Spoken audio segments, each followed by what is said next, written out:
ఇంకో పాట పాడతాం మీకోసం అయితే. జాలే పోసినవేమయ్యా జంగమయ్యా జాలే పోసినవేమయ్యా అదే చీరే కట్టినవేమయ్యా ఆ పాట ఉంది కదా, గుర్తొచ్చిందా అందరికి?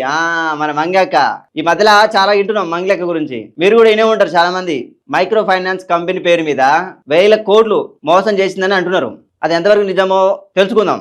ఎవరు బాధితులు ఉన్నారో, ఎంతమందికి ఎలా మోసపోయారో ఈ రోజు మీకు వివరంగా చెప్తాం మీకు. అయితే ఇది ఒక 2 సంవత్సరం కింద నుంచి స్టార్ట్ అయింది. సంవత్సరంన్నర కింద స్టార్ట్ అయింది మైక్రో ఫైనాన్స్ కంపెనీ అని చెప్పేసి. దానికి సంబంధించిన మెయిన్ హెడ్ మధు అనే వ్యక్తి ఎవరైతే ఆ గిరిజన తాండాల ఉండే ఆ ఊర్లో ఉండే పిల్లలని పోగు చేసుకొని, అంటే ఒక మిడిల్ ఏజ్ పీపుల్ ఉంటారు కదా, లేదంటే తనకంటే తక్కువ ఏజ్ ఉన్న వాళ్ళని హైర్ చేసుకొని, అంటే డబ్బులు ఇచ్చి పెట్టుకొని నీకు కమిషన్లు ఇచ్చుకుంటూ 10 రూపాయలు వడ్డీ అని చెప్పేసి 20 రూపాయలు వడ్డీ అని చెప్పేసి ఇలా ఆశ చూపెట్టారు మేడం అందరికి. 1 రూపాయి 2 రూపాయలు కాదు కదా, 10-20 రూపాయలు వడ్డీ. 1,00,000 రూపాయలు ఇస్తే నెలకు 10,000 ఇలా వడ్డీ వస్తుంటే ఎవరైనా ఊకుంటారా? ఆశ ఉంటుంది అందరికి, ఆశతో చేస్తా ఉన్నారు. ఆసరగా చేసుకొని వాళ్ళకు 1,000 కోట్ల రూపాయలను దొబ్బేసిండు.